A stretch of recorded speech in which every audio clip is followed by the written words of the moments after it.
Will artificial intelligence algorithms doom us all? Ultimately, yes.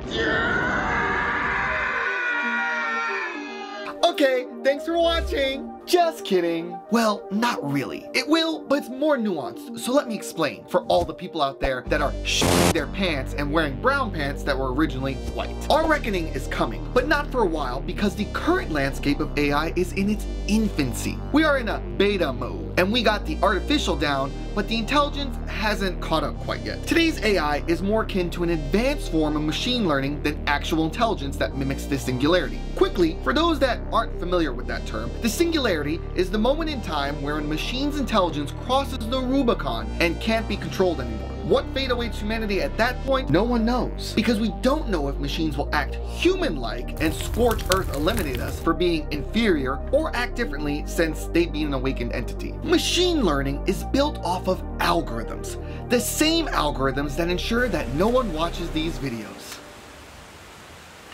All algorithms do is improve upon themselves within the parameters they are created within. Input is gleaned and adjustments to the code are manually updated by the algorithms itself to be better. There is no sentience in this operation. Think of it like a well-trained dog. You show the dog how to catch a ball and get a reward. The dog will replicate the action or actions more efficiently for a quicker or more abundant reward. Unlike a real dog though, nothing exists outside the scenario. The algorithm isn't trying to become your friend or learn completely separate tricks to please you. It is a task accomplisher, plain and simple. Current AI is this, but with capabilities to read human language better, compute some processes in its own code, and spit it back out in human readable language. It feels sentient, but it isn't. And there are plenty of examples of ChatGPT acting a fool, not being able to handle requests, bugging out, or generating foul images. ChatGPT is calling from the 2021 database of information given to it.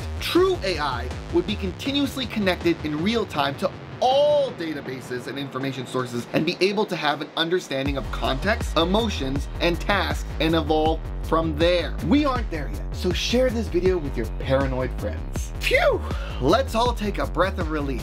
We are safe. Well, hold the phone, buddy. Algorithms are still a messy business. Kathy O'Neill wrote in her fantastic book, Weapons of Math Destruction, many examples of algorithms behaving badly, including school aptitude tests ranking teachers' teaching quality subpar based on students' results and recommending they be terminated, London Heathrow Airport baggage system going haywire, or even the implicit biases included in code as they are made generally by white men.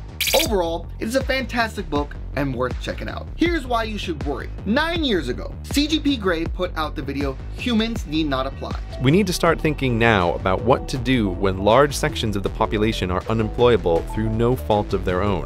What to do in a future where, for most jobs, humans need not apply.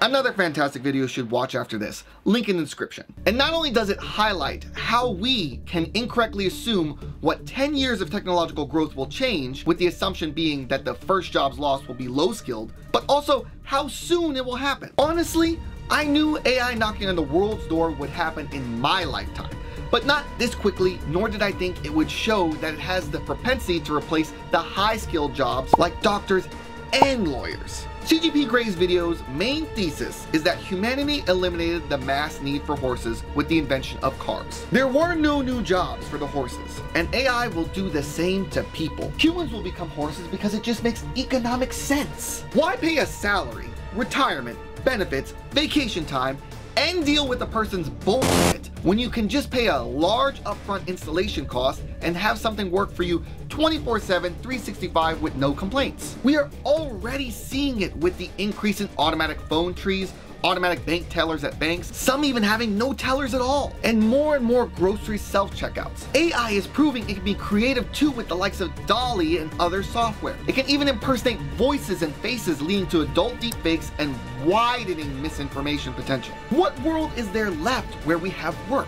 Comment down below and I will do my best to respond, and leave a like while you're down there to give me a smile before I too am replaced.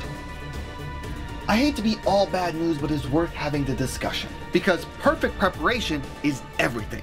Algorithms are running amok, and they aren't just causing a reckoning of our work potential. They are built for profit, and there is no better place suited for that than dating apps like Tinder, Hinge, and Bumble. You know, the family favorites. Hate to break it to you, but you're a loser. If you're a man on dating apps, that is. How's that for a punchy opening, boys? It's true though. Men are designed to fail by and large in the dating landscape's new age on dating apps like Hinge, Bumble, Tinder, and more. You name it, you're set up to fail.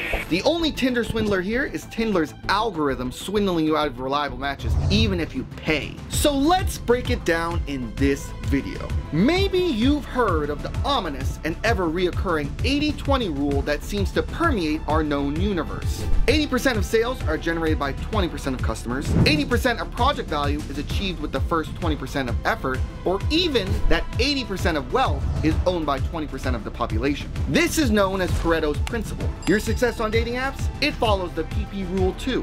80% of women are dating the top 20% of men on the apps. This belief is widely accepted in the incel movement. But don't worry, this isn't another rad, alpha chad, red pill nonsense video, Jessica. Believe it or not, Tinder and other dating apps are simply profiting off the loneliness of men. And some women, but mostly men. Blame these corporations for simply leaning into what already exists within our culture. Hypergamy, which is the belief that women attempt to date into a higher mate class than themselves. And from a socioeconomic sense, it is a valid hypothesis. Why wouldn't a woman want the most qualified man to be her mate? If he is attractive, those genes will pass on, leading to greater mate selection standards of her kin. If he is wealthy with a lot of resources, the children will have food and shelter. Seems like a no-brainer. And something imprinted biologically and psychologically via evolutionary traits, don't you think? Dig this! John Marshall Townsend had a famous study that provided more data points to prove this in 1989. Quote, increasing socioeconomic status, SES, of women does not eliminate and may not even reduce traditional sex differences in mate selection criteria and marital goals. Increasing the SES of women tends to increase their socioeconomic standards for mates,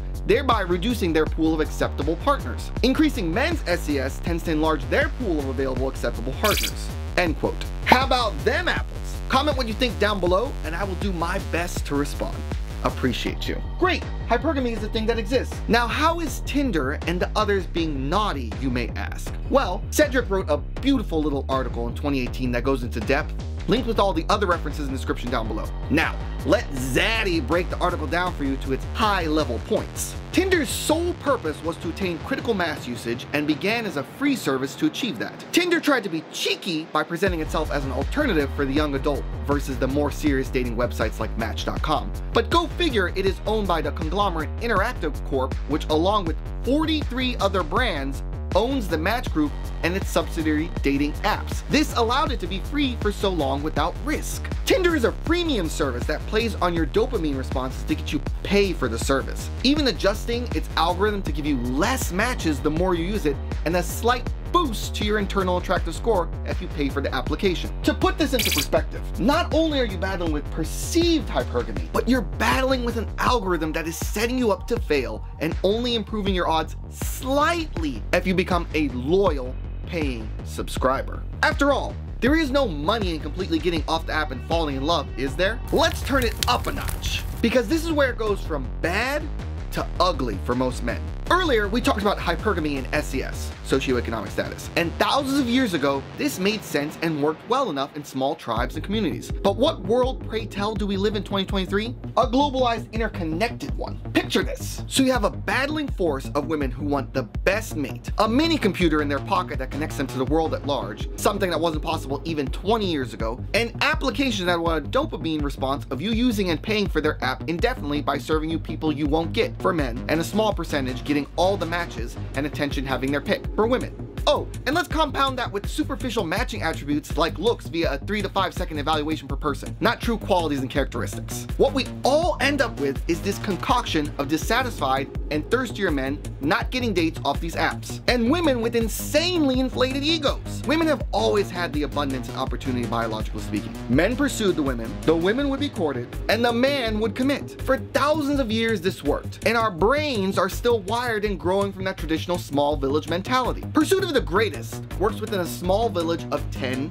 to 50. But social media has expanded access to beyond a small community to a world at large. Women can now pursue men of the highest quality from anywhere in the world. their scope is no longer limited. Our brains aren't up to snuff and adjusted for this yet. Hypergamy is on steroids now, and men subconsciously realize this. There's intense competition, and 2 out of 10s think they're 11 out of 10s, thanks to social media's reach. And there are horny enough men to keep that ego going all out of extreme desperation and loneliness. Making sense? Share this with a friend who needs to see this. Think I'm wrong about the desperation? Scammers would say otherwise, because on these apps, they are also out of control. The Russians and Chinese are making a mint off lonely men. The market is ripe for scams. It usually follows with a match of a beautiful woman that a man would never have a chance with, an exchange of details, and maybe a solicitation to exchange messages somewhere it's easier, like WhatsApp, which is encrypted. Although Instagram or Facebook Messenger are also viable options. If on Facebook or Instagram, the account will be relatively new with a lot of recent posts and only a few months old if that. Then come the messages. Sweet hellos and constant attention to the man, coming across very caring and into the person. At some point, the issue of bringing up business will arise, and the woman will talk about how much money they have made or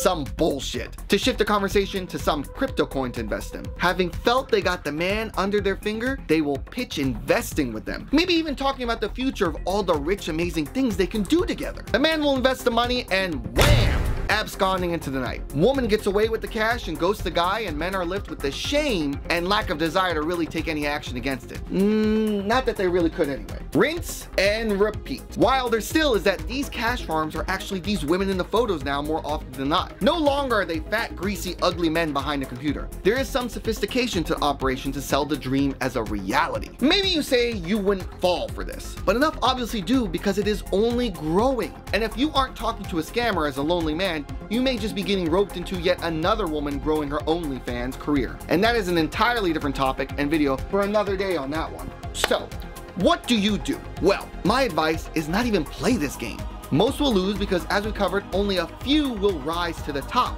and have access to the vast majority of women anyway. Put the phone down and go outside. Throw a ball, do something you love, and find social events that cover that love. That is where you will find someone worthy of your time, seeing you for you and the awesome qualities you bring to the table, and not just your surface looks. Then you won't be a loser anymore, champ. You see, there are towering figures like this who understood this message I gave you very well. Andrew Tate capitalized on this incel culture and used it as a source of power and growth, telling men they are set up to fail and how to go full red pill to achieve their potential. He weaponized that into many young followers who are directionless into his thriving Hustlers University, which supercharged his exposure. Funnier still is that recent accusations, as of the recording of this video, state that Andrew Tate was running a lover boy scandal himself on apps like Tinder, roping and trafficking women into sex work in Romania by posing as a love interest. This video is half of that story. Now you need to understand the rise of the incel culture's dominance to better get the full story. Darman is a thief, a jinx, a cheapie, a fraud, and just a very not nice guy. Give me $100 and I'll show you a dozen influencers who are taking advantage of others like Darman. Give Darman $100 and he will probably keep it and give his actors 12 cents to split. Darman is a mega creator being accused of exploiting his workers, and this video will detail Darman's meteoric rise, the allegations, and explain the research on how people become like him and go from hero to villain like that. Darminder Man, Dar, born May 29, 1984, is an American entrepreneur and film producer. His parents own Friendly Cab, a taxi cab operator based in Oakland, California. And since 1980, they have owned several local real estate companies. In the dawn of 2010, Man teamed up with former stockbroker Derek Peterson to launch 𝗚𝗏, a luxurious retailer specializing in hydroponic equipment for cannabis cultivation. The duo set up shop in Oakland, California, and had grand aspirations to expand their empire across 8 other states. However, by the following year, their venture hit a rough patch. The 𝗚𝗏 store was forced to close its doors, and Peterson leveled accusations against Man and the company, claiming unpaid debts, even going as far as labeling it a hydro-Ponzi scheme. In a media interview, Man didn't believe what Peterson was saying about him and the company, so he fought back. Man said Peterson was just trying to get back at him because Man changed how they worked together. In the end, Man emerged victorious with a settlement of cash and stocks in Peterson's own company after suing him in court. In 2012, Man faced a tumultuous legal battle as he was accused of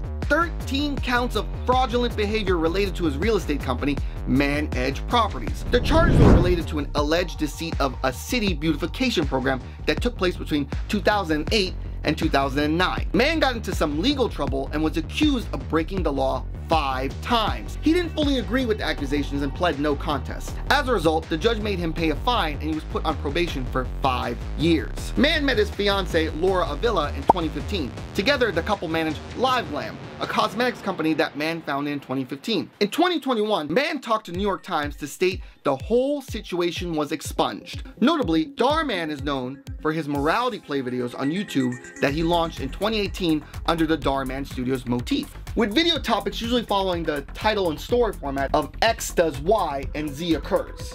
Or for you non-algebra plebeians, i.e. mom argues with son and lives to regret it, or dad leaves family and what happens next will shock you, or maybe boss murders entire office and drinks their blood for Satan, and what the police do next will make you dance. Just kidding. That last one hasn't been made by 𝗏𝒏, at least not yet. Anyway, these are happy joy kumbaya after school style motivational videos. You dig? February 2023 saw the allegations and protests roll in from current and former actors like Charles Laughlin, Colin Borden, and others, with them stating that the working conditions were so horrible that many couldn't even afford rent, or it was a wash with travel commute to even show up on set. But now I am going to talk about something a little serious, and it just is not sustainable. And there are a lot of issues at hand here, but one of the main issues is that not a single actor that works at 𝗏𝒏 Studios can afford rent. Charles Laughlin revealed that many actors requested a meeting with Man about their conditions, but were turned down. There are a lot of reasons why we're protesting, but the main one being we asked for a meeting with 𝗏𝒏 because we were unhappy with the way we were being treated here at 𝗏𝒏 Studios. Ultimately, we were told we would not get that meeting because we have no other choice and because we feel like we would be retaliated against for even asking for a meeting, because that's what the culture feels like here at 𝗏𝒏 Studios. We have decided to gather and protest. We want a meeting with 𝗏𝒏, and until we get one,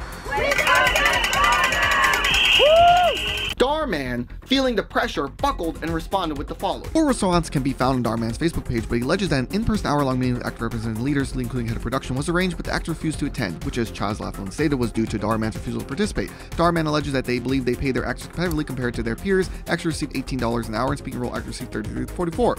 Then closing out the message that many actors work on different projects, known as full-time projects pay based on length and usually within 3 days of production conclusion. The truth is nuanced, and up to you to decide what is the real story. But I assume if you're watching my video, you'd like to hear my take. And although I do believe people shouldn't be beholden to their past behavior, people can grow and change. This slimy behavior seems to match up with previous shady transgressions. But the ultimate question is, exploitation of people born of the human condition, or can circumstances make people take advantage of others? It's ingrained in our socio-economic system, reports Sarah Newcomb, stating, quote, "It would appear that money creates a lose-lose scenario. If you don't have it, your performance suffers, your relationships suffer, and you may die sooner. But if you have great wealth, you may be more likely to engage in victim blaming and less likely to help others by choice."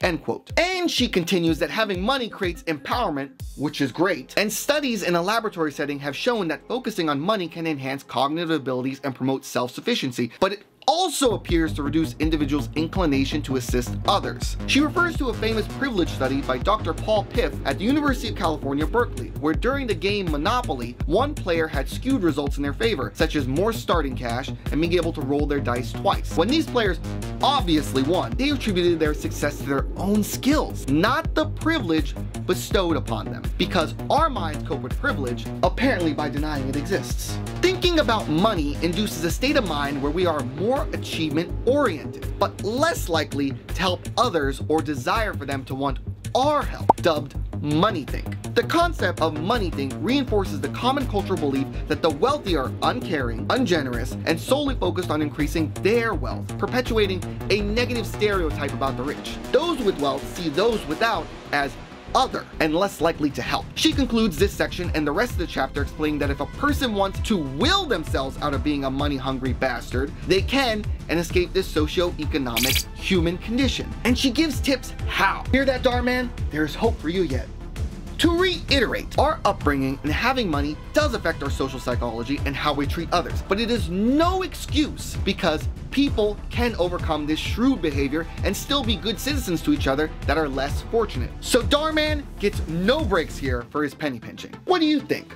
Leave me a comment down below and I will do my best to respond. This sense of other in this context isn't an isolated incident. You see, it seems to be a trend amongst influencers and content creators, especially the financial guru YouTubers like 𝗏𝗏, Bram Steppen, Meet Kevin, and Jeremy Financial Education. 𝗏𝗏man is just one piece of this bigger puzzle. Andrew Tate, Jordan Peterson, Fresh and Fit, and many other figures in the red pill manosphere have taken root in young men's lives. But why? Because most people, especially young men, are losers. That's why this video will unpack that savage take and explain the positive masculinity vacuum and how people like Andrew Tate came to be such towering figures. Before we can tackle the Tate experience's dominance, we must explain the current landscape and even describe two working lenses at play today so that Tate and others' rise makes sense. Positive masculinity and toxic masculinity. By now, if you've read a book or turned on the television, you know that masculinity is under intense scrutiny. On the liberal left, you may hear chants that masculinity is toxic. On the conservative right, you may hear them embrace those traits in their cultural war against left. Is it toxic? What even is masculinity? Well, friends, great creators like Alexander Grace dive into evolutionary psychology and biology, wherein he explains those two terms in greater detail to help explain masculinity. But my quick summarization for you lazy out there is to consider the human experience as one of yin and yang.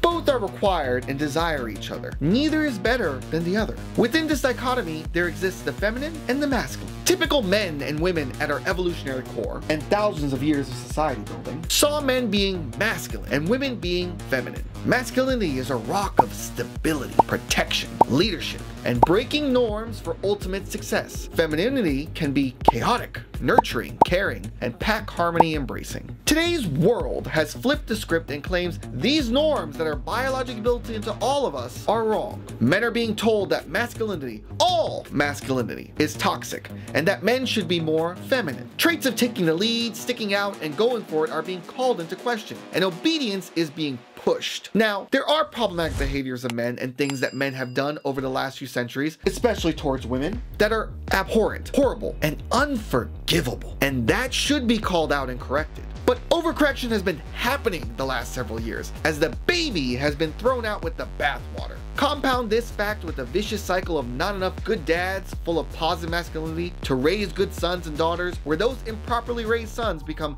dads themselves and only perpetuate the cycle ad infinitum. Couple this with the culture wars from the blue and red factions and the red pill manosphere spewing actual toxic rhetoric, and is it any great surprise young men feel more anxious, isolated, confused, and alone than ever before? Now that you understand the things at play, you can infer the void that has developed.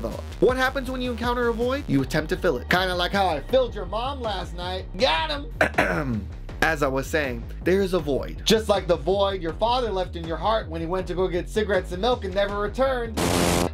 Got him! Double parent shot. Okay, for realsies now. Like the video for dunking on your parents. So this void is hungry to be filled, and this is how Andrew Tate, Fresh and Fit, and Jordan Peterson rose to notoriety. Because the absence that young people, especially young men, feel to have a strong male parental figure was so strong that literally any man who could be courageous, take leadership, ownership, and go against the grain of society could take the throne easily. Need evidence? Jordan Peterson literally had a lecture towards young college kids that if they are feeling lost in life, the first step they should take is the strength of cleaning and organizing their own room. Literally Marie Kondo the of their house up. Jesus, I just can't stand Cleaning up that. the room? Yeah. Meaning? Well, my sense is that if you want to change the world, you start from yourself and work outward, because you build your competence that way. It's like, I don't know how you can go out and protest the structure of the entire economic system if you can't keep your room organized. If that isn't the most authoritarian, dad-like thing to say, I don't know what is. Young men crave a strong male role model. It is built within them, and society is saying no. So in walks a figure like Andrew Tate. He acts very macho, is outspoken, and is jacked. Combine that with his new age social proof of being very rich and having women around him, you can see how he would be seen like an older brother figure. And next on the mic is my man Luke. Come on, Luke, sing that song. Check it out. Welcome to the real world, Luke. Welcome to big school, Luke. This is stupid. And we're sitting there chilling, and I was there for about 6 hours. It definitely didn't hurt that he hijacked the YouTube algorithm with his savvy marketing of being a little too bombastic with outlandish remarks and takes, and had supporters of his Hustlers University then promote his videos further on their social media. Now you understand how the void was filled by Andrew Tate, because anyone would do. And therein lies the problem. Because even a fool has a good idea 1 out of 7 days of the week, and that is Andrew Tate. He has so many problematic takes. Nobody wants to be a crybaby. The mark of being a real man is not being a crybaby. And then sprinkles in some good nuggets once in a while. You can no longer obey the law. And I'm not saying you have to break the law, but you need to find a way to do what the elites do, which is bend the law. You can no longer sit there and go, I'm just going to follow the rules and it's going to be okay. No, it isn't. And if you're a man, it's your job to find a way to not be sticking to those rules enough to escape the matrix and become free. Because what's actually most crazy about this period of history is that it's actually the easiest time in human history to become rich. The Red Pill Manosphere, which originally tried to take shape and push back against over-feminization of young men, lost its plot as well, and now is pushing a blurred image of positive masculinity that, thanks to clowns like Fresh and Fit and Andrew Tate, is seemingly more toxic by the day. My boy, the Airbnb that I rented, that I paid the whole money. Don't come over here talking all that cap you've been doing on almost Fresh and Fit. Big Act is here now. It lived long enough to stop being the hero and became its own villain, fulfilling the prophecy. You see, there will never be an exodus of this bad behavior until the void is properly filled with real positive masculine leaders by the dozens. Andrew Tate is a symptom of the problem, not the problem itself. If you want men to act like men in the right way, we need men who act correct right now. Speaking up, leading, and teaching men today to build a virtuous cycle, not a vicious one. Not comedic failures like Fresh and Fit who dunk on Miami thoughts to feel good about themselves and claim to be ultra masculine and secure. They're clearly the most insecure men you'll ever meet. Remember this, if nothing else. If you have to repeat what you are again and again, you're compensating for what you are not and trying to make yourself and others believe that tall tale. Real men show their character and live it, and others will speak on their quality on their behalf. Many got lost in the sauce on masculinity. But what then even is positive masculinity that we should all strive for as men if the actual toxic version is so bad?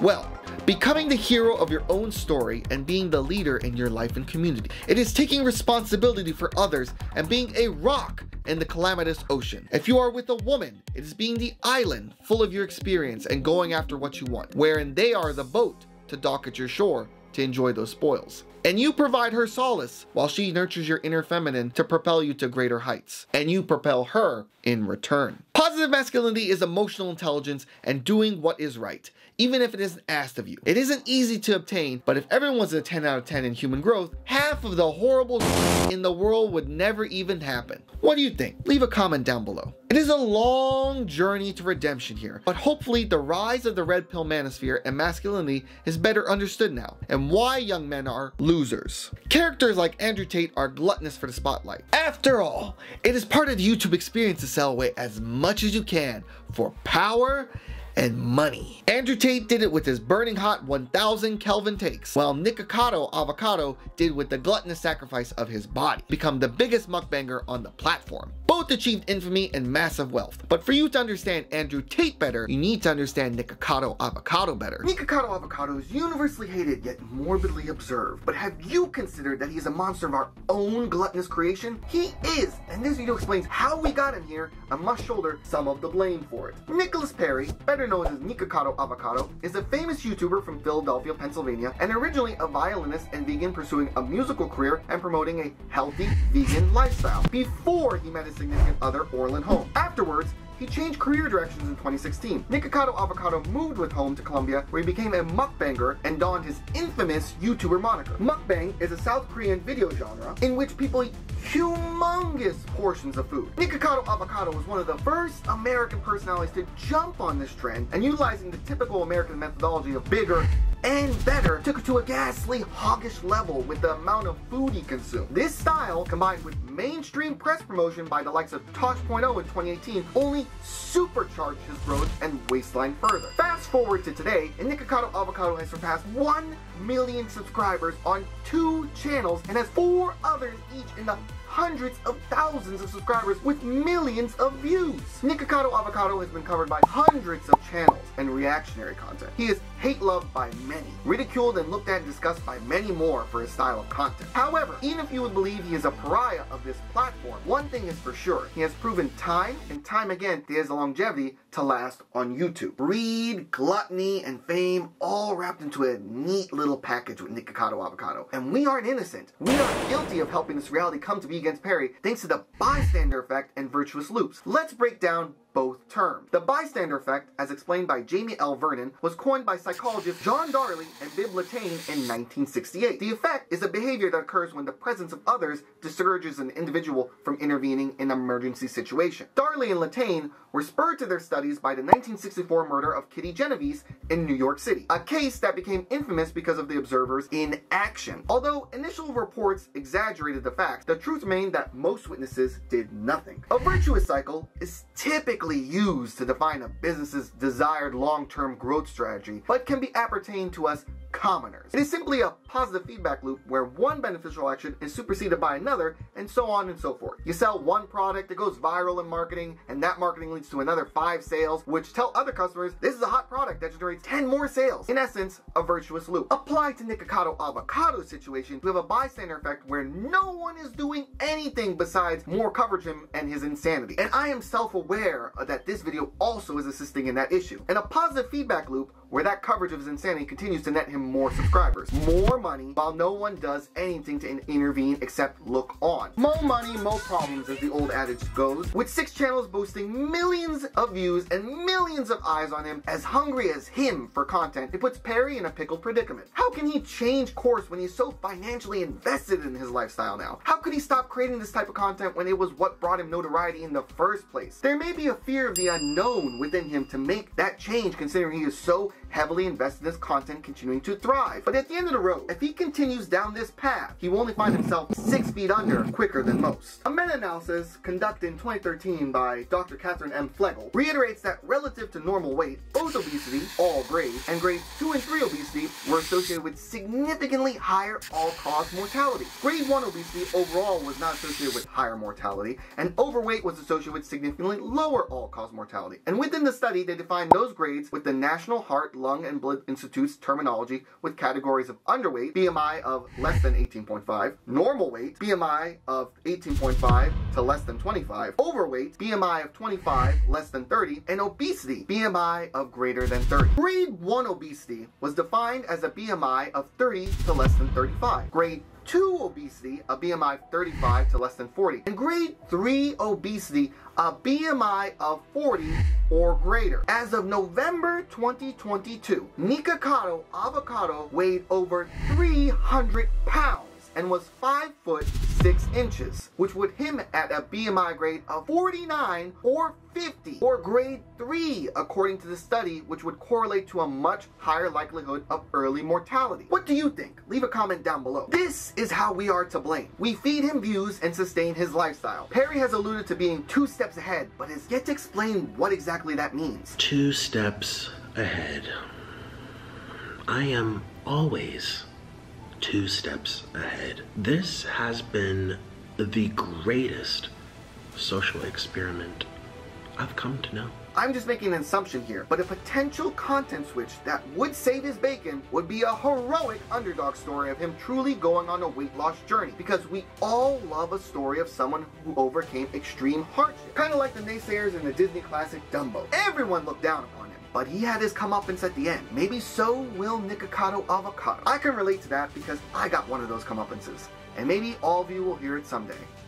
𝗚𝗏𝗏 story of gluttony doesn't end there, because there's another piece at play, and that is the influencer landscape. Gluttony may be the deadly sin of Nicholas Perry, but so is greed. And the gluttony aspect is only one part of the entire story. If you want to be a goofy goober and understand the whole story, you need to understand the psychology of greed within influencers. What if I told you that you can make hundreds of thousands of dollars on YouTube quite easily? It would simply cost all your morals and a propensity to discard other people in your wake. Would you still do it?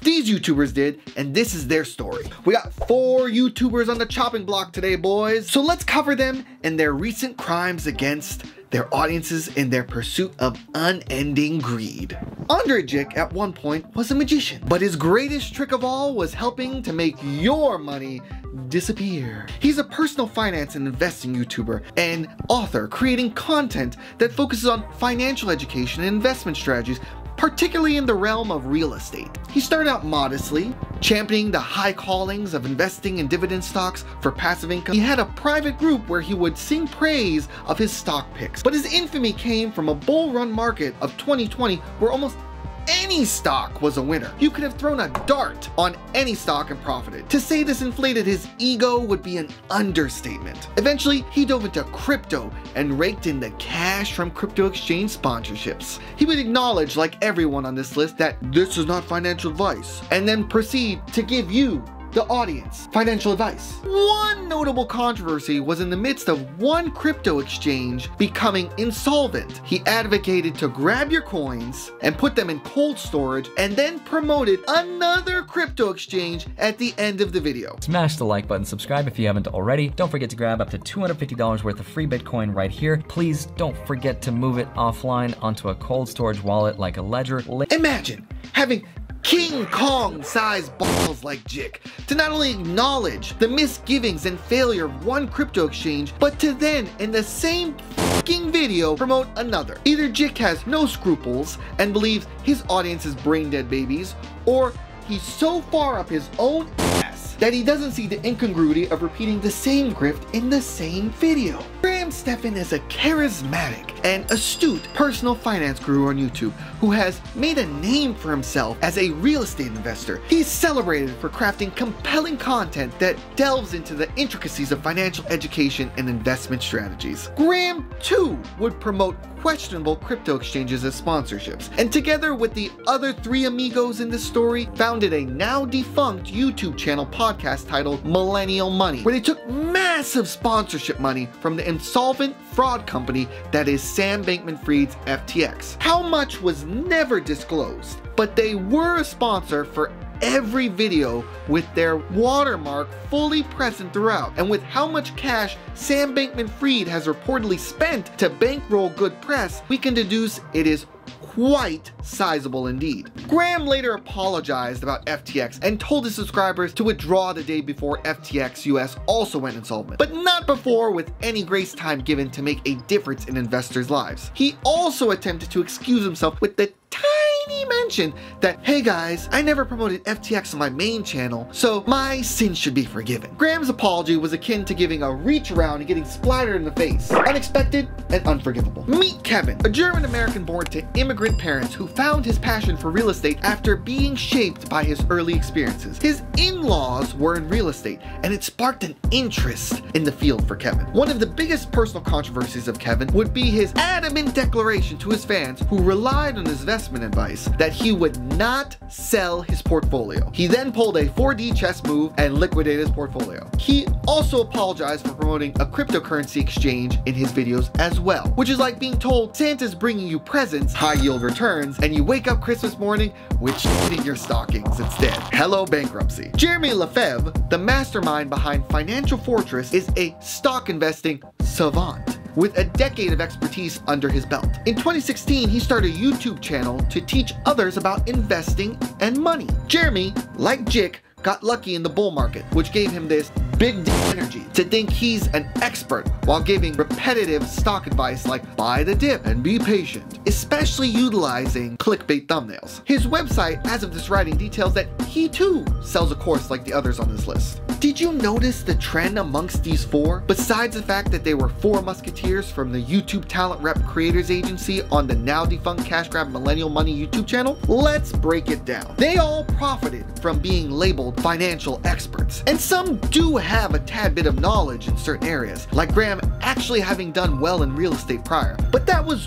dwarfed by the YouTube AdSense and sponsorship money. Graham even mentioned on more than one occasion that his YouTube career took off and was generating far more money than he was making in real estate. And like Helios, they flew too close to the sun and grew too voraciously hungry like a black hole, siphoning questionable sponsorship after sponsorship in their pursuit of relevance and unending greed, maybe even delusionally believing they were these experts. It pays to teach, especially when it pays so good. What's the saying?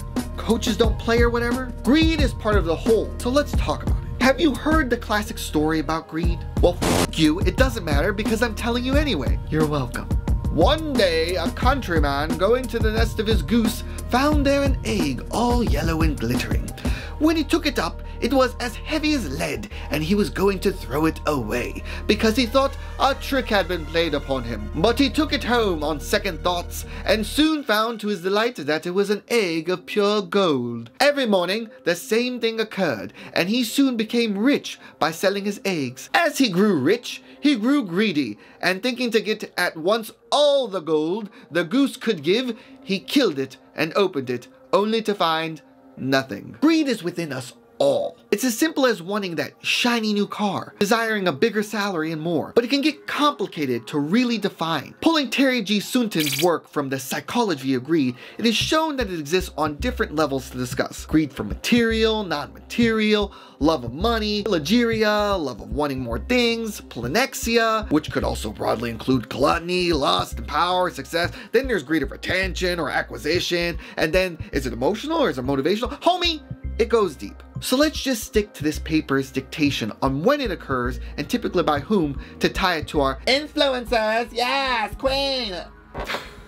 The paper, linked below if you wanted to read it all in ______ data, mentions that several studies on social decision-making argue that greedy people display more unethical behavior. Those in high social classes tended to have more of that behavior and thus act greedier and greedier against those in outgroups with little communication, while being in a group of their own, especially when they believe they don't have to cooperate because everyone else will, a la an absence of fear of rocking the group dynamics. Now, I am no psychological expert. I work in technology, but outgroups, little to no communication, higher social class, a lack of fear, all these traits perfectly exist for a finance YouTuber. Think about it. And you too can see the perfect connection. You are just a number to them. Sure, you can comment, but you have no sway in their life. They don't have to fear ruining you in pursuit of their own wealth. They already have the social class. And why wouldn't they desire more? Especially when we allow them to get away with it. Where have you seen a YouTuber get arrested for all this financial ruin they have wrought? No consequences equal no fear. Next time they offer financial advice, consider not taking it and trusting them. The Andre Jicks, Grahams, Kevins, and Jeremys of the world are not isolated incidents born out of their lack of fear and accountability, however. In fact, greed and fear and why they do this is only part of the whole story. Logan Paul, liar. Brian Johnson, liar. Graham Stephan, liar. Andrew Tate, top G, liar. There are many others, but what connects these individuals, even though they are miles apart in personality and looks? Their inability to take true accountability. This is the story of a systematic issue, how narcissism has risen and taken control at the highest level of YouTube, while accountability has evaporated, and what I discovered on the way.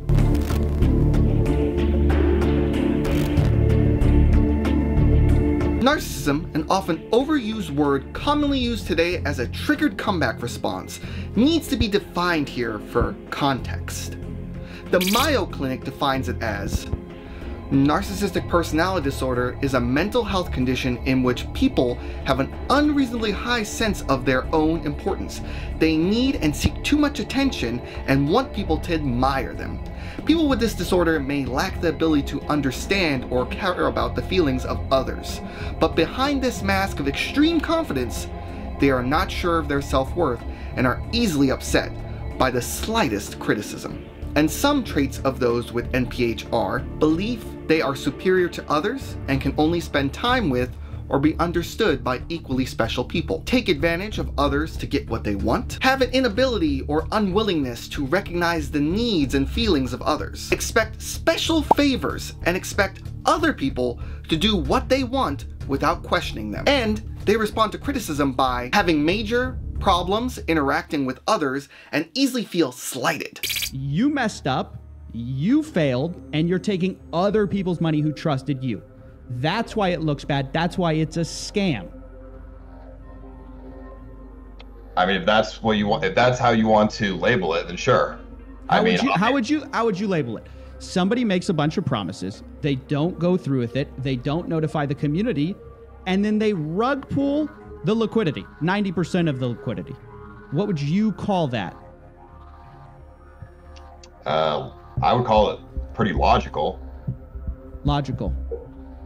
React with rage or contempt and try to belittle other people to make themselves appear superior. Withdraw from or avoid situations in which they might fail. Have secret feelings of insecurity, shame, humiliation, and fear of being exposed as a failure. I am no psychologist, and I'm not diagnosing anyone, but these examples do line up across the board based on what was shown and appear damning. So how did we get here?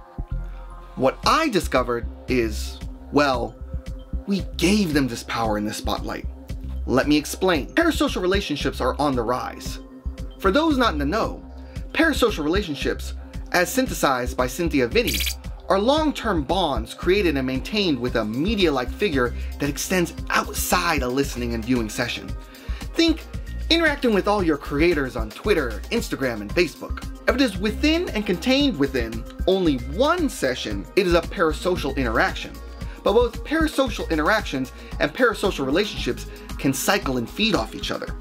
The reason why this oddity occurs is because media hasn't existed as long as humanity has, and the human brain is conditioned for social connections. Our brain can't separate in-person from video interactions quite yet, so the effect happens even if we acknowledge it's happening, because we are wired for the socialization. Just like I am wired to want my daddy to notice me.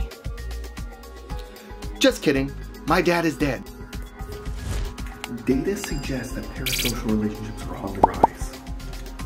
This data illustrates that everyone is susceptible to it, especially young people, so don't be ashamed. And do you know which audience type tends to skew for these larger-than-life personalities? That's right, young people. So even though we may know we are not your friends and aren't their friends, it doesn't change the dynamic. And what do friends do? They trust, they give, they believe. Multiply this by hundreds of thousands of people and you can see how bad actors like we are talking about can squeeze and manipulate their way to the top. It is paving the way for narcissistic people / creators to rise to the top while accountability evaporates and is non-existent. And ideas expressed in literature like The Coddling of the American Mind by Jonathan Haidt and Greg Lukianoff only reinforce this notion regarding a systematic failure to confront the younger generation and teach accountability. It only shows how this has become exasperated in our youth more now than ever. An excerpt from the book puts front and center on display the extent of this coddling. Within a forum of Brown University regarding serious topics of debate, the author writes this, quoted in full. So the student quoted above worked with other Brown students to create a safe space where anyone who felt triggered could recuperate and get help. The room was equipped with cookies, coloring books, bubbles, Play-Doh, calming music, pillows, blankets, and a video of frolicking puppies. I f***ing can't. As well as students and staff members purportedly trained to deal with trauma. But the threat wasn't just the reactivation of painful personal memories. It was also the threat to students' beliefs. One student who sought out a safe space put it this way: I was feeling bombarded by a lot of viewpoints that really go against my dearly and closely held beliefs. If this is the majority of the generation of today, is it any surprise that if a creator cultivates an audience, they basically have them in lockstep under a spell One could argue that the last line from the quote about feeling triggered because closely held beliefs are being challenged can result in attachment to these parasocial relationships. A cult of personality. You become part of their team and will eat up all of their words. We crave a sense of belonging, and based on one-sided parasocial relationships, you believe you are there. An attack on them is an attack on you and your beliefs, and you will not only defend their honor with pointless arguments in YouTube comments, but disregard any evidence shown to you. It took Steven a year of research and over an hour of video content and receipts combined just to have the space for people to believe him that Crypto Zoo isn't on the up and up. Logan Paul's response? Threaten lawsuits, deflect, evade, and take no accountability. And he had plenty of writers still in his corner, even today. This is a lot to digest. So let's take a pause and answer what you might be thinking. What makes me an expert to even speak on this matter? I'm GAZDA, an information warden, and someone who has tried to do the right things morally, not seeking personal fame and fortune for it. More than can be said about the money-hungry people that we talked about today. I want to be successful and have enough in abundance like the next person, but not at the degradation of my morals and character. If becoming a billionaire requires squashing everyone beneath me at all costs, well then, I will be happy as a millionaire. Logan and Jake, Brian, other Jake, and more haven't taken accountability, but they sure have made a severe and continuous lapse in my judgment and said, I was wrong and I'm sorry. Even though they Brian may be facing a $100 million lawsuit for his misleading Liver King tenets about eating raw meat though, but I think that won't go anywhere. I mean, how can you not see he was unnatural? It takes courageous heroes to call truth to power, and absolute power may corrupt absolutely, but all hope is not lost. Logan might be the most recent person on their apology tour, bending now on hands and knees, suckling on the teat of forgiveness. Only because he lost the narrative and couldn't persuade enough people with his horrible 2 responses. Not to mention, he was probably scalded by a lawyer that his cases would be meritless and only open up a bigger can of worms for him and the team. But Logan Paul won't be the last to evade true accountability. True accountability happens when we take it upon ourselves and thrust it as expectations on these stars. Otherwise, narcissism and a lack thereof true accountability will continue to thrive and grow in these parasocial relationships we have enabled on YouTube and social media at large. The choice is ours. No, I love it. I love it. I love it. Okay. I've never been drunk during an I only have one Why thing did you choose this to say to one? this. Nico's real name is... What do we call you? A technician? You can just call me. That's fine.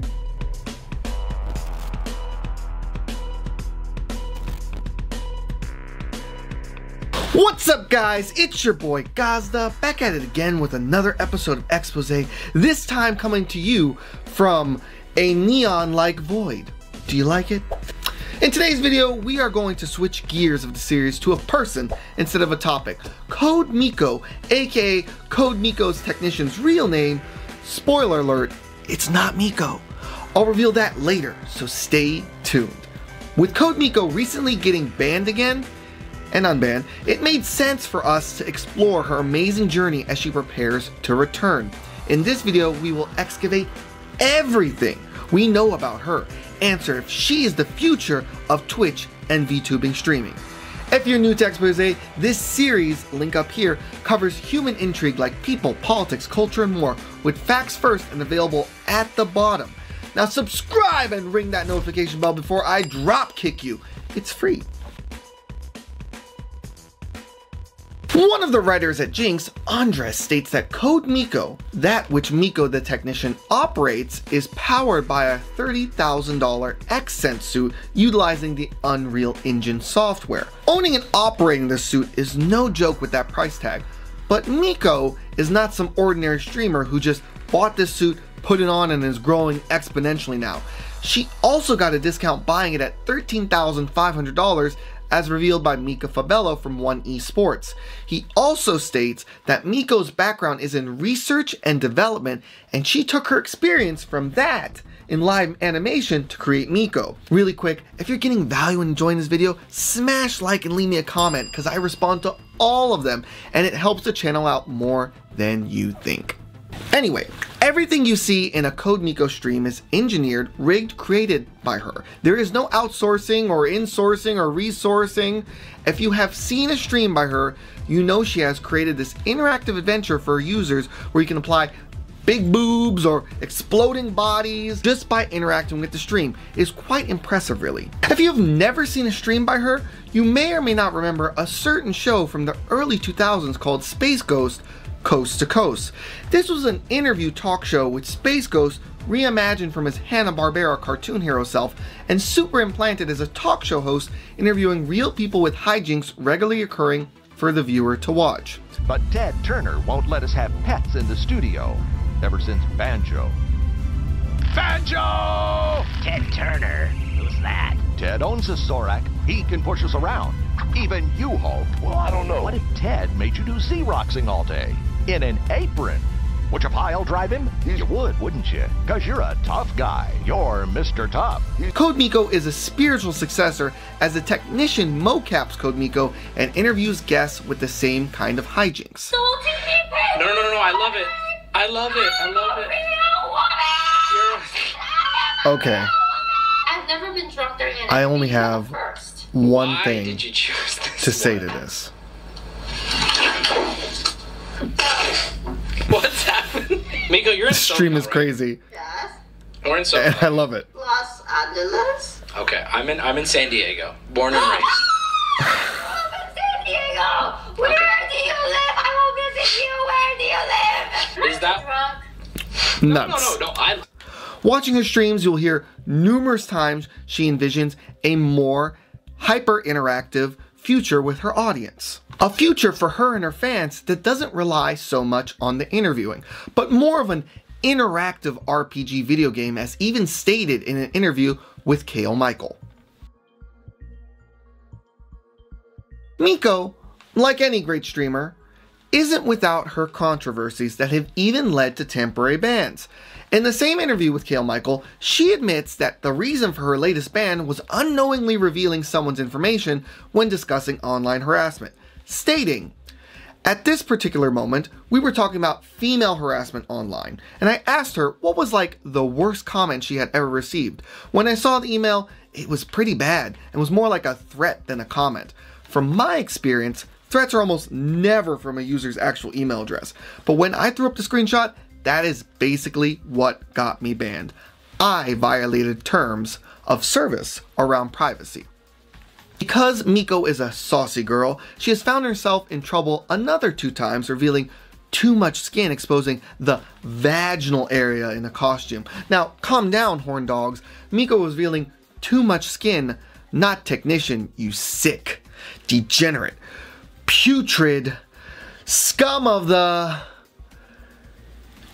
Actually, I'd clap those cheeks too. And another time was for getting sent D pics on her virtual character. Again, not of the penial variety, actual letter Ds in different sizes and shapes, but Twitch didn't like the double entendre and banned her a second time.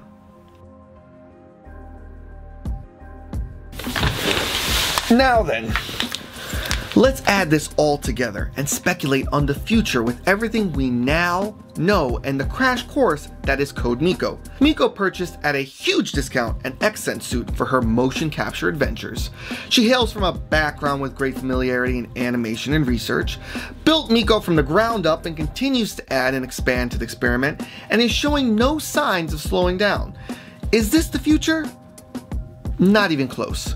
Yuna is a unique specimen that was able to bring together all her skills in a unique way and parlay it into something totally unique, and that ubiquitous originality is what has attracted her such a large base so quickly, because it is so original. It would be hard to imagine that anyone else would have the skills, although not impossible obviously, and not cheap either.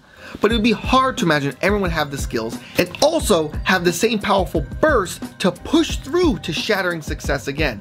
It's like lightning. It doesn't strike the same spot twice very often. I don't see it being the advanced future of VTubing. Other companies will still handle their stars with that, but I also don't see her project as the apocalypse of media streaming. Her getting banned several times for failed Twitch policies, sure, that's a personal apocalypse for her fans, but as a project, Project Code Miko is a huge success. It doesn't come close to being apocalyptic and ending what streams are, and actually shows us what's possible for interaction on the most hated and loved streaming platform of our time, Twitch. Oh yeah, we were going to reveal Miko's name, right? Well, I guess it's about that time. Miko's real name is Yuna. What do we call you? The technician? Miko V2? You can say... you can just call me Yuna, it's fine. Yuna? That's my name. Yuna, that's my name. Yuna. Now, you got what you wanted. So how about a proverbial reach around and a subscribe back with an accompanying bell smash? That's Miko, but you're gonna wanna watch my Cyberpunk 2077 video to the left. Was Cyberpunk 2077 destined to fail? This video will uncover the dark truth. We're gathering all the facts we know so far about Cyberpunk 2077 and serving it on a delicious platter for you in another episode of Exposé, coming up.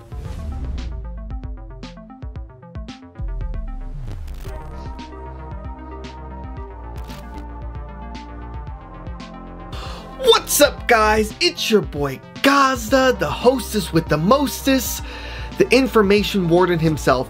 Merry Christmas, Happy New Year, all that jazz. I've been away enjoying my holiday, but I am back. So welcome to Exposé, and today's episode covers CD Projekt Red's famed Cyberpunk 2077, a game with so much hype, it could raise the country's inflation rate. If you're new to Exposé, this is a bi-weekly series where we dive into all matters of human intrigue covering culture, politics, people, and more. Always with facts first and the sources available for you in the description down below. If that sounds awesome to you, check out the playlist right here or right here after you finish watching this video, and subscribe and hit that notification bell to never miss an upload. It's free! And I got some really cool conceptual giveaways planned for the new year as thanks for all the support. So you're going to want to hear that. Now, let's begin. We're going to chunk this video into 3 chapters to understand the impact of Cyberpunk 2077. Like Scrooge, we're going to visit all 3 types of Christmas, CD Projekt Red's past, present, and future, so we may understand what happened, what went wrong, and what the future holds for this juggernaut title. Smash the like button for cool graphics, helps the channel grow. Cyberpunk 2077 was announced in the yesteryears of 2012. According to Edge Magazine's Jen Simpson, Cyberpunk 2077 is based on a role-playing tabletop game by Mike Pondsmith. Pondsmith was a consultant on the project to lend his expertise. Engadget columnist Jessica Condit writes that the game draws strong influence from notable series like the Japanese animation Ghost in the Shell, Deus Ex, and Blade Runner, and she states that the role system comes straight from the pen and paper Cyberpunk. Not bad shows to pull influence from if you ask me, although I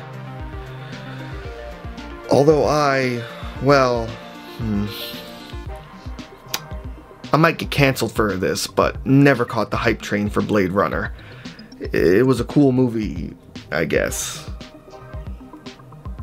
Anyway, moving on. According to Robert Purchase from Eurogamer, as soon as CD Projekt Red finished production on famed The Witcher 3 Wild Hunt, they, with only 50 staff members, dove right into pre-production of Cyberpunk 2077. Don't worry, the staff was later expanded upon. The team size eventually eclipsed that of The Witcher 3.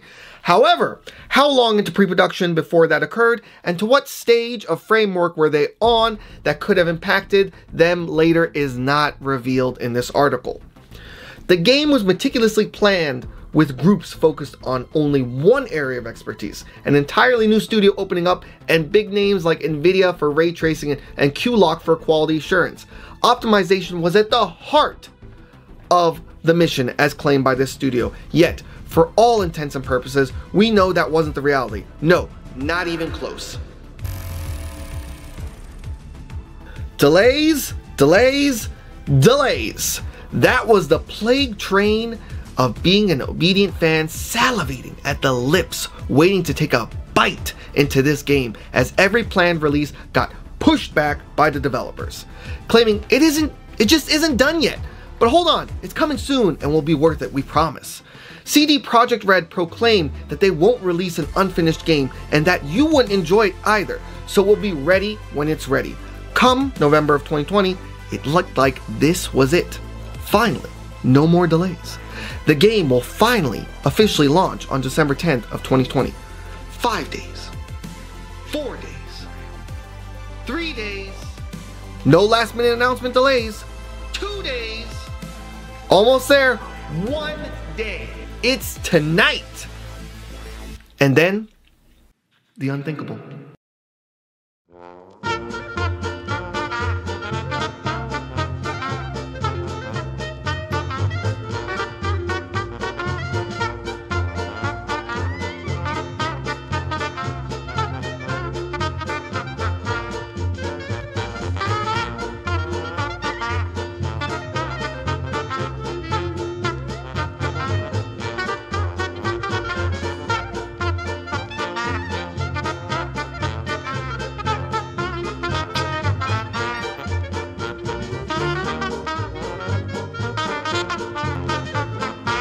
What the hell happened? Cyberpunk 2077? A big fat mess.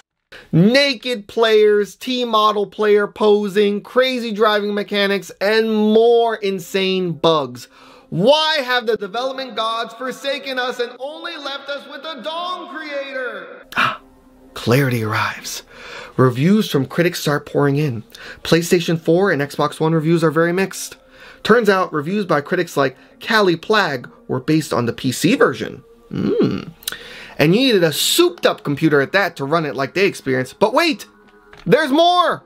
PC Gamer reported that Eurogamer reported that CD Projekt Red let the cat out of the bag via tweet that said, first of all, we would like to start by apologizing for not showing the game on base/gen consoles before it premiered, and in consequence, not allowing you to make a more informed decision about your purchase. We should have paid more attention to making it play better on PlayStation 4 and Xbox One. How underhanded! The New York Times and The Guardian even wrote pieces dogging on it and the horrendous misfire that this game became after almost 10 years of suspense and buildup. The game was optimized for the newest consoles, we learned, something many, myself included, have struggled to get hold of without paying eye-gouging prices by scalpers. With all the slamming and slandering and hilarious glitch videos equaling a huge swath of inescapable bad press, the company had no choice but to begin offering refunds. Sony PlayStation even stepped in to offer refunds for a while, as written by Jonathan Dombush. With many patch updates being launched since release that stabilizes a lot of bugs, it seems it is being stitched to a playable state. But for many of us, we took our dong in hand and left. Looking to the future, Cyberpunk 2077 is No Man's Sky, and shouldn't be confused for that. And that game basically finally has everything it promised it would have now. Here's the difference. Cyberpunk 2077 didn't fabricate what it was like No Man's Sky. It was what it set out to be from the get-go, but it was just usurped by a not enough testing and quality control on the majority system that most people, myself included, purchased the game for. No Man's Sky made huge promises and delivered on basically none on day one. So let's not equate them. This is an apples to oranges. Even so, there was a class action lawsuit filed against the publisher in California on December 24, 2020, as reported by Nicole Carpenter by the investors. As mentioned earlier, they are bleeding money from numerous refunds and their reputation took a hammering. So, the future for the development team and game will have a few rough bumps, but it is not impossible to recover from and retain players, albeit smaller than anticipated and projected. Let's bring it in for the conclusion. In conclusion, the dark truth and underlying theme here was game politics at its finest. The developers knowingly misled customers and even reviewers with the final product they were actually getting. To what extent they knew these bugs would incur en masse to the general public, who are mostly playing on consoles that didn't do enough quality assurance testing on, nobody knows. Maybe they were strapped from deadlines and couldn't get any extensions further, knowing the blowback from consumers, and maybe even CD Projekt Red's bosses would be too severe. So they sent the game out on a wing and a prayer, hoping for the best. And that is where I'm inclined to believe they were more closely at strategic thinking wise. They obviously didn't plan for it being this bad, but thought they could squeak by with a few mishaps and patch it, and the blowback of the delay was far more disastrous. So, was there malicious intent here? No, I do not think so. I don't think there was. I just think there was incompetence from senior staff, and maybe even drinking too much of their own do no wrong Kool-Aid. What do you guys think? Do you guys think they did this on purpose? Love to read it in a comment down below.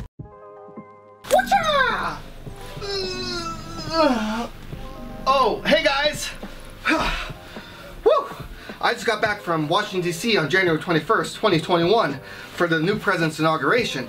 Woo, is it cold? But the real question is, Donald Trump's still president, and can he stay? Well, let me tell you a story. This is Exposé.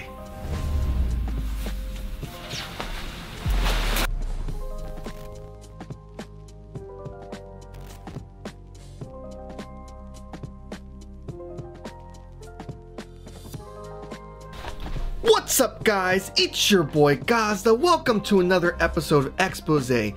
These are stories worth sharing. If you're new here, this is episode 2. Exposé tackles all manners of human intrigue, covering culture, people, politics, and more, always with facts first and available at the bottom in the description, twice per month. If that sounds fantastic, check out the whole series above here after finishing this. Quickly subscribe and hit that notification bell to never miss out. And everyone who shares this video with their friends will be visited by a magical broker who will balance your escrow account. Now, let's jump into the precarious situation of Trump and previous political elites who refused to leave office, and what became of it and the future with President Trump. America has stood as a beacon of the world early on since its inception in 1776. At the time of its founding, the idea of democracy and a government was still a relatively new idea, and countries throughout the world still had monarchies with significant sway over their people they were charged to govern. Today, the bedrock of America has stood strong with its commitment to a peaceful transfer of power and America's institutions. Our institutions are only as strong as the bulwark of the people charged to defend and uphold them. Now that our 2020 presidential election has more or less been decided, as Joseph Biden has had enough states certifying his victory, and President Donald Trump has had his many days in court with everything so far being thrown out, we must ask the question, will Donald Trump leave? And what can the past tell us of those in office refusing to do so? What are the levers to protect against a president becoming a mad king? In this video, we are going to answer those questions by first exploring America's examples of anything close, talking of Trump's norm abiding, and finally, looking into if he continues to resist, followed by my final thoughts.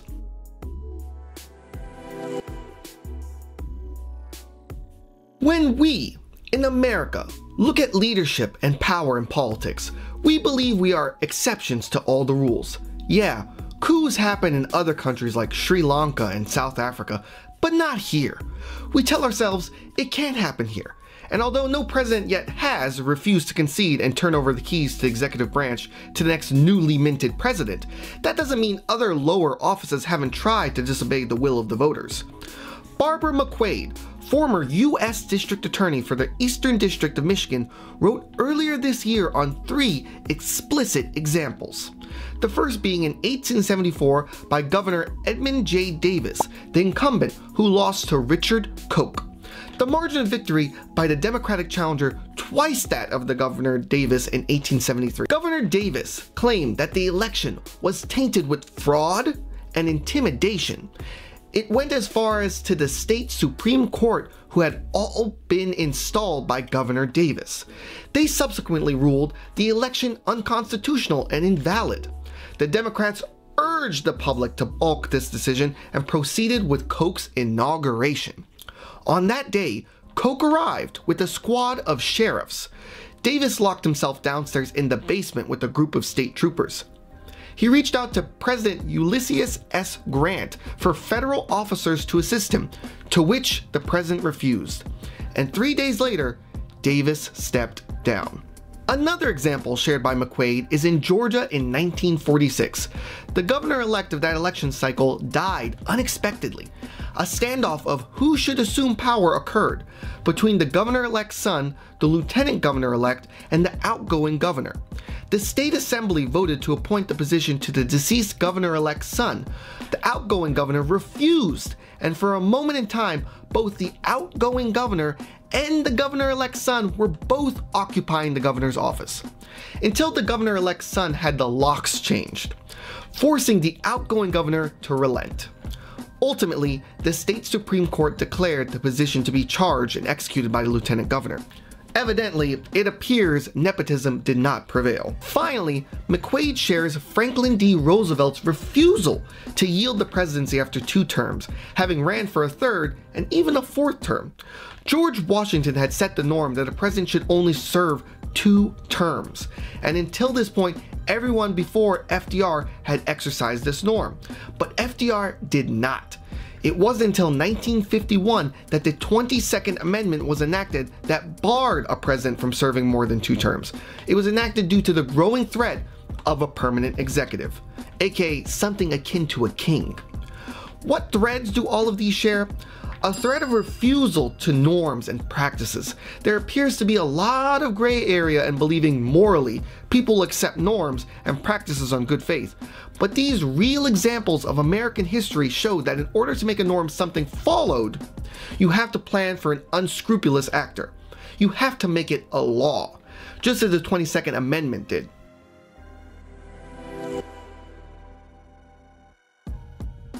President Donald Trump has been anything but an average typical president every facet of his tenure. And I could make, as thousands already have, a whole video series exploring his nature. Hell, maybe I will in the future. Make sure to subscribe. However, whether you love him or hate him, we can admit that his persona is very unique to the White House.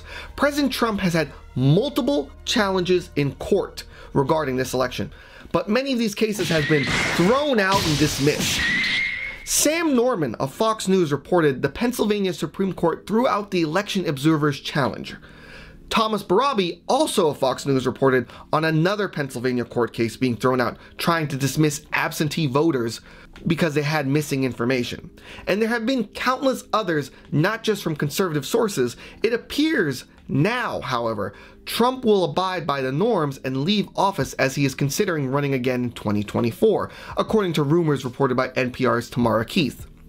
Additionally, according to The Guardian's reporting during a press briefing, the president was asked if he will leave.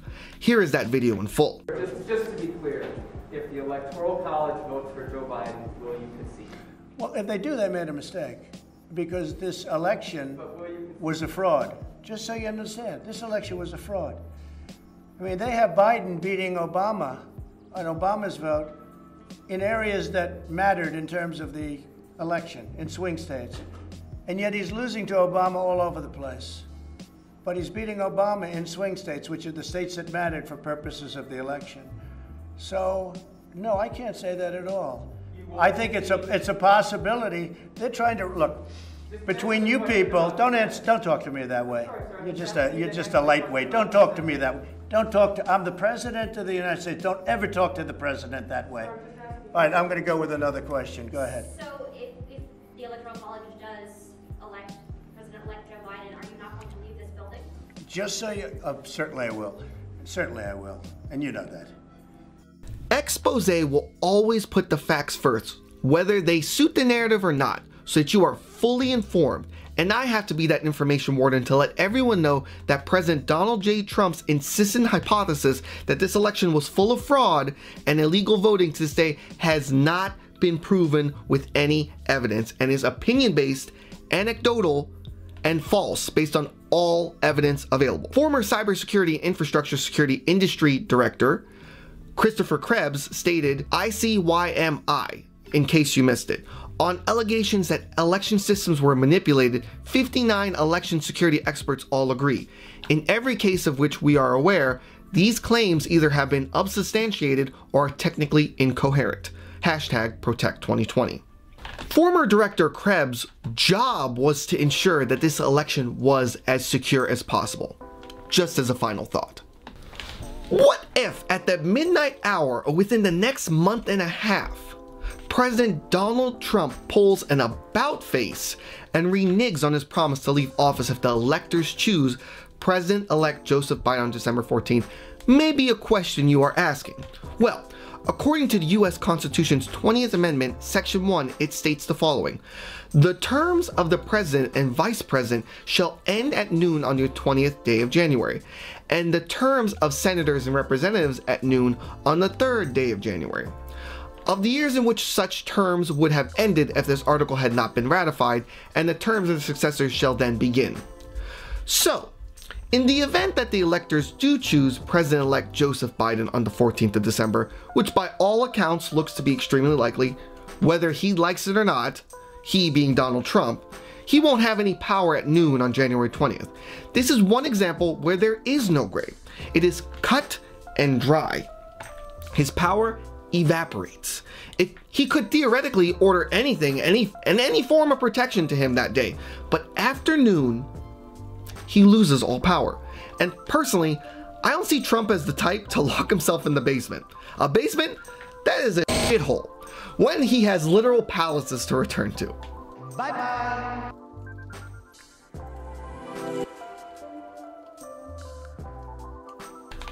In conclusion today, we explored how important norms are to be codified in law, and a review of how our institutions are only as strong as we believe and accept them to be.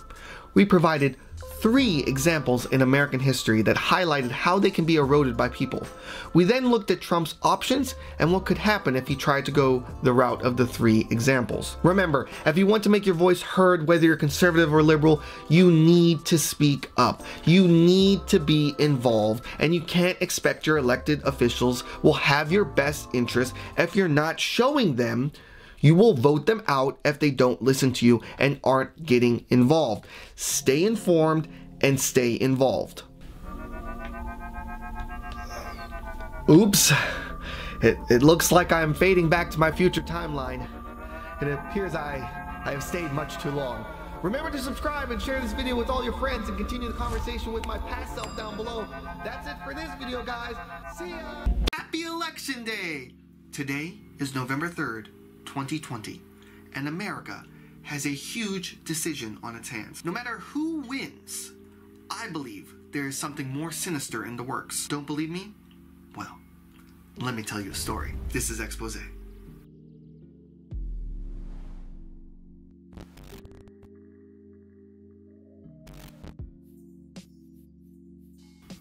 Welcome to Exposé, the series with stories worth sharing. I'm your host, GAZDA 𝗚𝗏. And if you're new to this series, this is where we dive twice per month into topics such as culture, news, politics, and more. So if you're new to this series, I highly recommend that you subscribe to my channel, hit that notification bell to never miss an upload.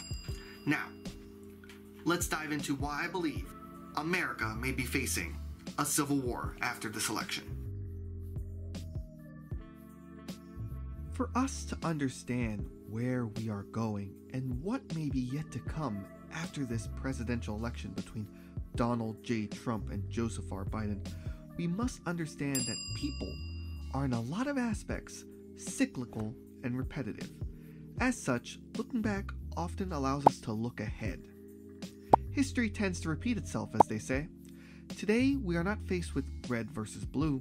We are faced with the division of belief of how life should be lived and operated in America.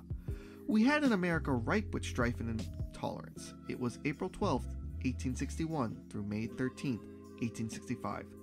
This was the time of the Civil War in America, and it may be the key to understanding if after this presidential election, we may be on our way to another one.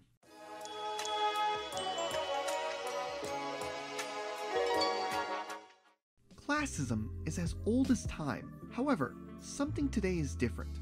The classist divide is wider than it's ever been and more outspoken and in our faces. There is a belief on how America should move forward. Similarly, this was also rumbling in the press and communities back in the 19th century. Jason Phillips, author of Looming Civil War, How 19th Century Americans Imagined the Future, writes, "While some Americans imagined a civil war sparked by a competition for the frontier, others envisioned a sectional conflict between rival classes and economies. Radicals in both regions imagined an unavoidable battle between free labor and slavery. Anxious financial observers forecasted a clash between northern and southern labor systems. Senator William Seward prophesied an irrepressible conflict between opposing and enduring forces that meant the United States must and will, sooner or later, become either entirely a slaveholding nation or entirely a free labor nation." If you pay attention, you can see an eerily similar desire in today's America. Michael J. Boskin points out the hotly contested debates that led to the formation and creation of a new ideology under NAFTA's inception. A move towards more free trade was incepted. Now we have the USMCA Act that replaced NAFTA, but the results are still the same. A move towards open and free trade by some, until one point both political parties, just in different amounts, as the previous Republican Party did support trade, with now a wider opposition against it by others. Donald Trump's platform, after all, has been putting America first and first in all aspects of trade agreements.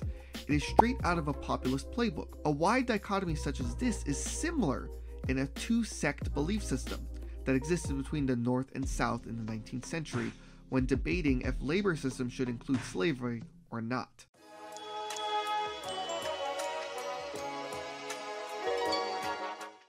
So why does populism matter? Populism creates an other.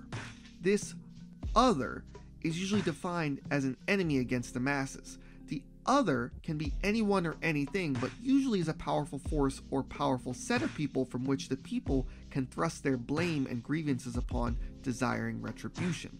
Francisco Paniza, author of Populism and the Mirror of Democracy, describes it succinctly as thus: "Populism is thus a mode of identification available to any political actor operating in a discursive field in which the notion of the sovereignty of the people and its inevitable corollary, the conflict between the powerful and the powerless, are core elements of its political imaginary." Does this sound familiar to anyone who has been watching any amount of television the last 4 years? Or am I taking crazy pills? The forgotten men and women of the United States are forgotten no more.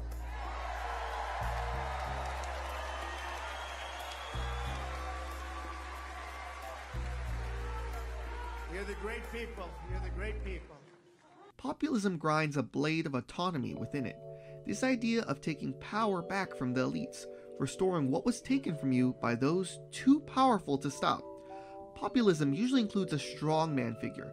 In our case, that would be Donald Trump, that will fight the establishment on your behalf. Let's explore with a little bit more history this idea of autonomy. Christopher Clausen writes that autonomy and racial oppression were not on paper tied hand in hand to the reasoning of secession by the South. Yes, slavery did make the divide unable to reach a brokerage, but at hand was an idea that secessionists believed their actions prime, just, and traditional. It was a preemptive strike against the counter-revolution they saw the Republicans were creating. Looking at today's climate, the similarities are eerie. This stopped being a fight for red and blue, left or right, on policies, but is morphed and continues to morph on how life should be lived. It's a value-based society we have entered into. How should one person live? What is the right or wrong way of living is what is on America's table.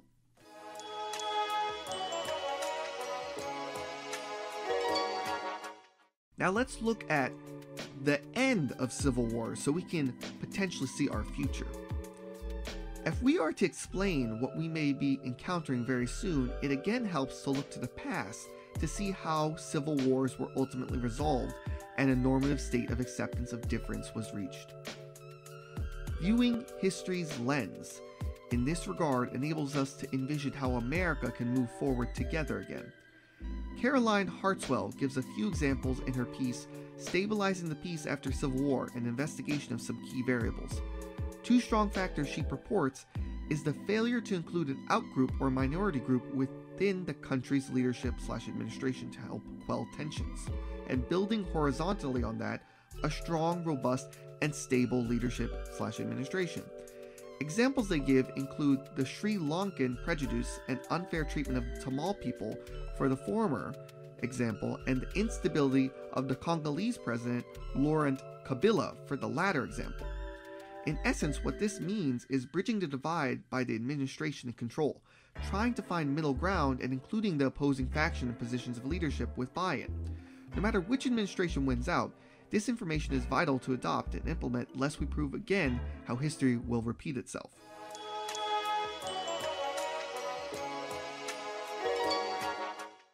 We need to be able to come together lest our country will continue to ripple and tear apart. And that begins with including the opposing ideas at a seat at the table. And that table to be on solid ground, aka a strong, thoughtful, stable administration. So where do we go from here? This topic is quite vast, and I am no Civil War expert, but I do enjoy reading and pay attention to history and trends. And should we not try and bridge our divides, then America will suffer. Currently, we are at a fracture wherein each side sees the other as a harbinger of the end.